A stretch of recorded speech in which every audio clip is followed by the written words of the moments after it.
Martial etiquette. This is a really good one.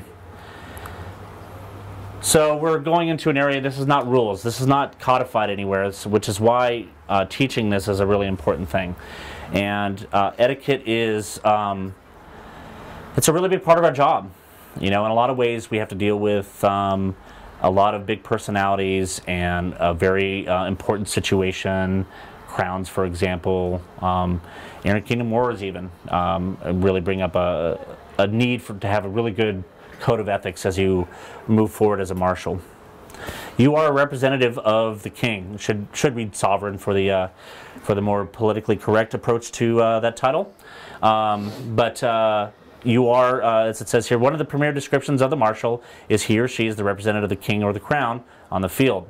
They must comport themselves as a direct representative from the crown to the fighters and spectators, whether they are MIC or a marshal in training. Be aware of what you say, where you say it, when you say it. If there is a question about as to how a marshal should conduct themselves, seek the direction of a more experienced marshal or senior marshal. Fighters are focused on fighting. Be selective of what you say to them. They don't care about you. They don't even want to hear you, see you. Right? Their focus is on what's upcoming and ongoing, what just happened. If you have direction to give them, make sure it's brief. Make sure you're not trying, do your best to not interrupt the flow of focus in the fight. Be concise, project if you have to. You have to be assertive yet polite. Talking under your breath. What was that thing? I'm not sure what you did. Right? Those are the things you want to avoid. You know, if you step in, I saw this, please correct it or be aware of it. Step back, lay on, right?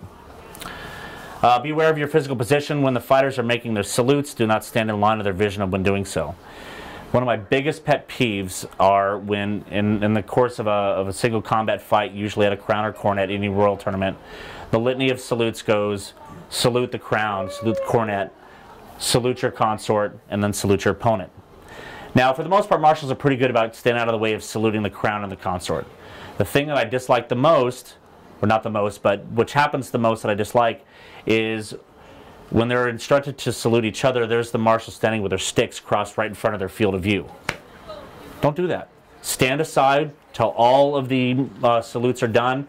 Let the fighters focused. Don't ask them 20 questions after they've gone through all that. If you want to check in with them to make sure that they're properly armed and are ready to fight, do that when they come to the field.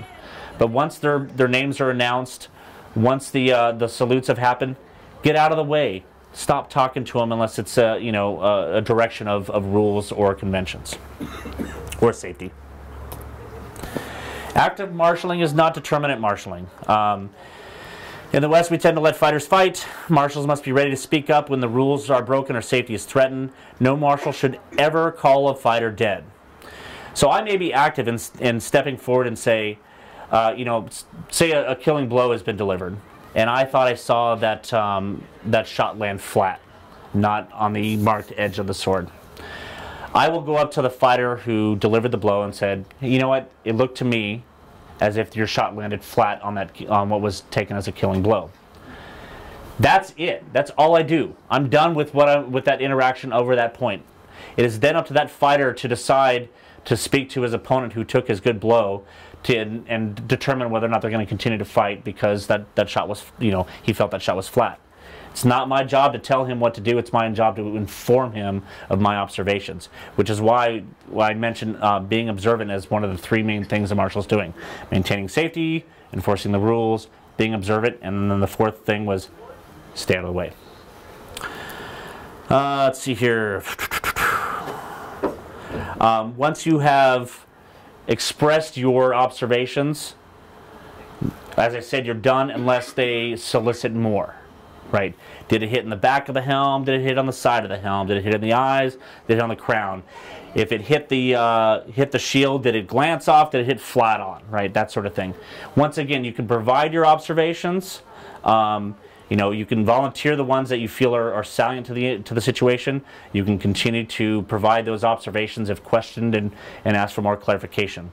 But once again, you're never, ever, ever determining whether or not a fighter has died to a blow.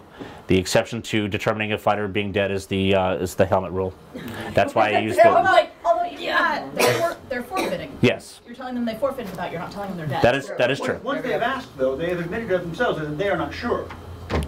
Once they've asked to say where a blow landed on my leg. If I ask the marshal's opinion, that's fine. I've admitted that I myself am not sure.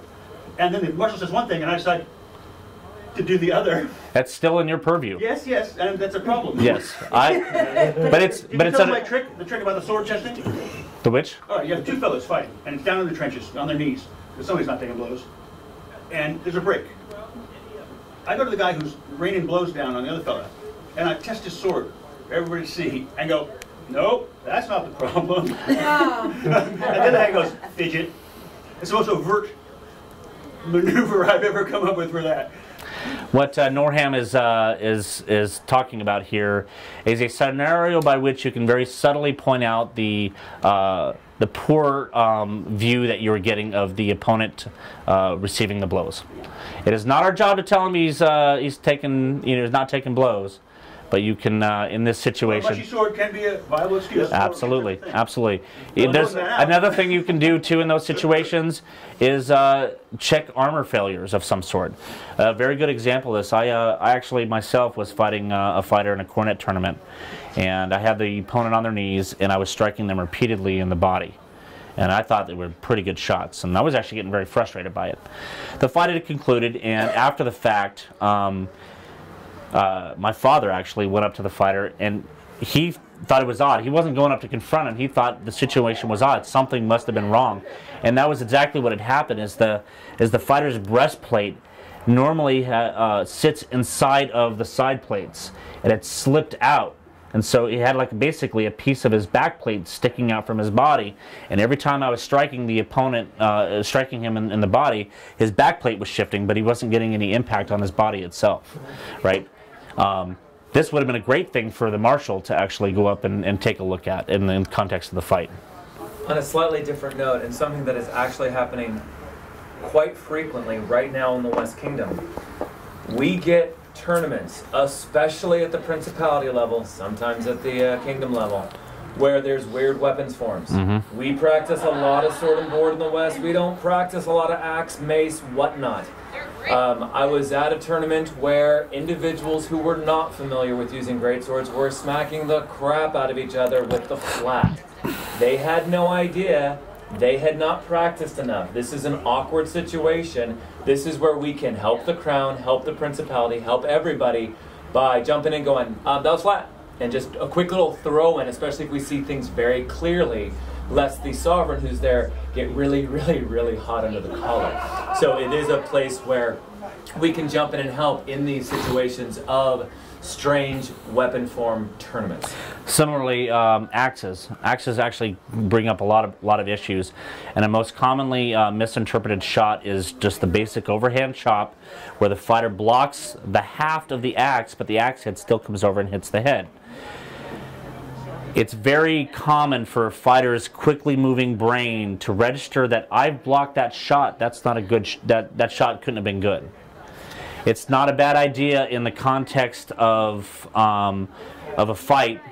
A pregnant pause once again and goes, maybe mention to the fighter receiving those blows, the head of the axe is getting over the shield. You're not telling him it's a good shot. You're just saying the head of the axe is getting over the shield and it's making contact. You're more than welcome to do that sort of thing. But you're not determining somebody's death. Or you're also not determining somebody is still alive. I see this a lot when two fighters are out there and a fighter hits their opponent and they go, well, that's not a good shot. Or they call it good, but the fighter delivering the blow goes, oh, that couldn't have been good. You're not dead. It's not their place to say that. And it's not your place as a marshal to say that. If the fighter taking the blow decided to take the blow, it's up to them. You may say, it didn't feel good to me as a fighter. It didn't feel good in my hand. Or as a marshal, you could say, well, that looked like your shield hitting you and not your weapon. That sort of stuff. You can comment on orientation and placement. Orientation of the weapon and placement on the body. Right? You're not determining power. And it goes back to the simple rule that an opponent may choose to leave the field at any point without dishonor. Exactly. So you can say, that great sword hit you flat, and the fighter can say, I'm dead because that would have knocked me on the butt. Or you just got hafted 10 times in the head. And they can say, I'm tired of that, and I'm going to say that I need to practice more. I am giving this fight to the opponent. But as long as we say, you were struck with haft, you were struck with flat, and then yeah. good. I actually had an opponent that I was fighting one time, and I had them on their knees, and I execute this shot that involves hooking the shield and striking basically the brow of the helmet behind the shield. Well, this opponent got the shield back in time that his shield actually caught the shot, but I still hit his shield into his head. And he called it good. And I says, no, that was your shield. He's like, that was good, right? I can't focus. Yeah. Right, Normandy. Roses and rapier fighters. Rapier fighters are fighters. They only need special space on the field because their weapons can penetrate most heavy helms.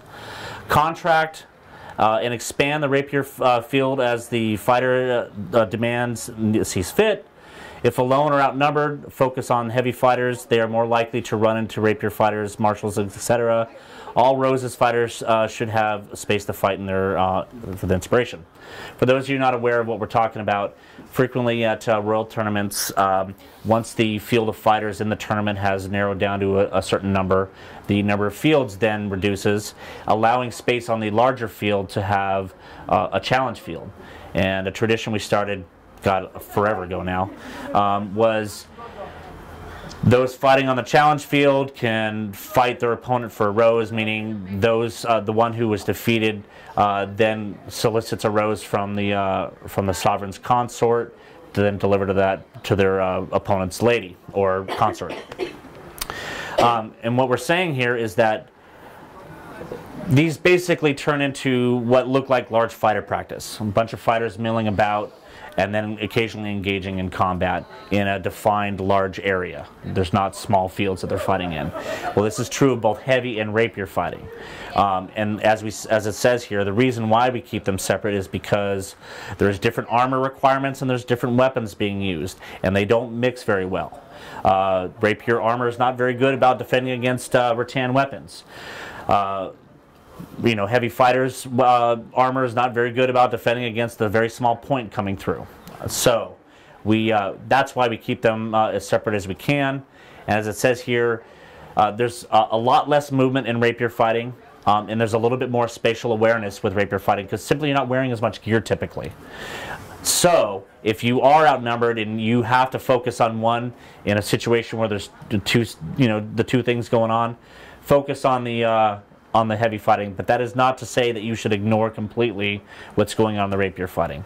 As a marshal on a field, even if you are just watching for safety issues and the roses stuff, you are still watching for safety issues, right?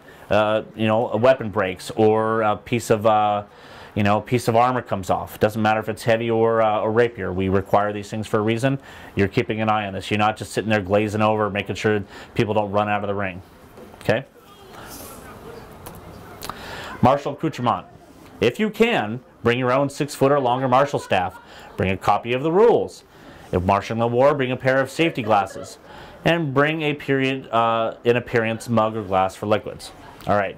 So martial staffs. Basic martial staff has a spiraling black and gold marking on them. Usually the entire length of it, but sometimes it's just the end with some personalized piece in the middle.